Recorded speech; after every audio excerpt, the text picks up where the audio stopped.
Adilabad cement corporation of ఇండియాను కేంద్రం అమ్మడానికి పెట్టిందని ప్రచారం జరుగుతోంది. మూతబడిన సీసీఐ మిషనరీని స్క్రాప్ కింద వేలం వేయడానికి టెండర్లను కూడా ఆహ్వానించిందని సమాచారం. పరిశ్రమను 3 ఏళ్ల నుంచి కేంద్రం అమ్మడానికి ప్రయత్నాలు చేస్తున్నట్టు ఆరోపణలు ఉన్నాయి. మొదటిసారి స్క్రాప్ వేలంలో భాగంగా 2022 మే 5న వేలంకు ఆహ్వానించింది. కేంద్రం నిర్ణయానికి వ్యతిరేకంగా అన్ని వర్గాలు ఆందోళన చేపట్టాయి. దీంతో అప్పట్లో వేలం ప్రక్రియ నిలిచిపోయింది. మరోసారి కేంద్రం టెండర్లను పిలిచిందని సమాచారం. ఈ నెల 7 నుంచి టెండర్లను ఆన్లైన్లో దాఖలు చేసుకోవచ్చునని సూచించారని తెలుస్తోంది.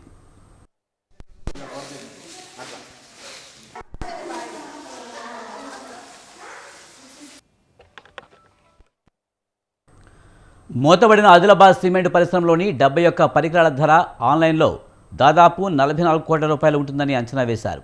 దీనిపై జిల్లా వాసులు ఆగ్రహం వ్యక్తం చేస్తున్నారు. ఆదిలాబాద్ సిమెంట్ పరిశ్రమను ప్రారంభించడానికి అన్ని వనరులు ఉన్నాయన్నారు. ఈ సిమెంట్ పరిశ్రమను ప్రారంభిస్తే 2500 మందికి ప్రత్యక్షంగా, మరో 2500 మందికి పరోక్షంగా ఉపాధి లభిస్తుందని చెబుతున్నారు.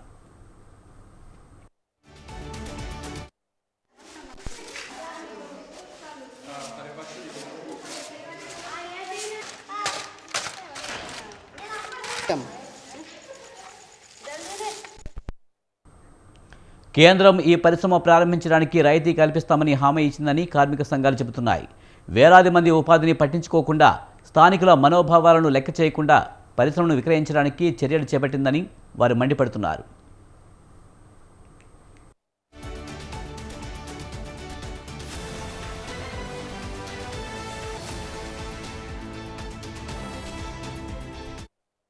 ఆదిలాబాద్లో cement corporation of India CCI 1984లో ప్రారంభమై 1990లోనే మూతబడింది. కేంద్రంలో అధికారంలో ఉన్నటువంటి మన్మోహన్ సింగ్ ప్రధానమంత్రిగా ఉన్నటువంటి కాంగ్రెస్ పార్టీ నూతన ఆర్థిక పారిశ్రామిక విధానాల్లో భాగంగా ఆ పరిశ్రమను మూతేశారు. 98 నుంచి 2004 వరకు కేంద్రంలో బీజేపీ వాజ్పేయి గారు ప్రధానమంత్రిగా ఉన్న కాలంలో కూడా దాన్ని ఓపెన్ చేయకుండా నిర్లక్ష్యం వహించారు.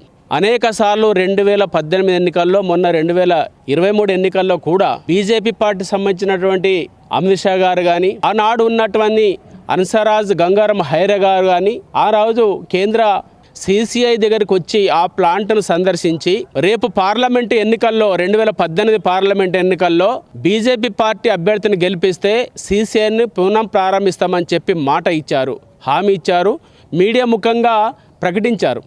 కానీ ఆనాడు సోయం బాపురావు గారిని బీజేపీ ఎంపీగా గెలిపించారు. ఒక్కనాడు కూడా ఆ సీసీఐ ప్రారంభం కోసం ప్రయత్నం చేసిన సందర్భం లేదు. బీజేపీ ఎంపీ గుడ నగేష్ గారు గెలిచారు, బీజేపీ ఎమ్మెల్యే పాయల శంకర్ గారు గెలిచారు. నేటి కూడా సీసీఐ సంబంధించినటువంటి దాని పునః ప్రారంభం కోసం ప్రయత్నం జరగట్లేదు.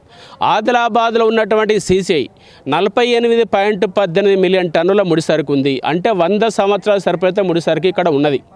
ఆనాడు రైతుల దగ్గర 772 ఎకరాలు భూసేకరణ చేసి కొనుగోలు చేసి ఎకరానికి 2000, 3000 చొప్పున కొనుగోలు చేశారు. కానీ అది ఇవాళ దాని విలువ ఎకరానికి 3-4 కోట్ల రూపాయల డిమాండ్ ఉన్నది. ఆదిలాబాద్ సిమెంట్ ఫ్యాక్టరీని అమ్మడం అత్యంత హేయమైన చర్య అని మాజీ మంత్రి జోగు రామన్న అన్నారు. బీజేపీ అంటే నమ్మకం కాదు, అమ్మకం అంటూ రామన్న ఘాటు విమర్శలు చేశారు. సీసీఐని పునఃప్రారంభిస్తామని చెప్పి ఓట్లు సీట్లు దండుకుని అమ్మేస్తారా అంటూ నిలదీశారు. సంస్థను అంగడి సరుకుగా మార్చేసిన కేంద్రానికి కార్మికుల గోస తగులుతుందని మండిపడ్డారు. కేంద్రం నిర్ణయాన్ని వెనక్కి తీసుకునేదాకా ఉద్యమిస్తామని హెచ్చరించారు.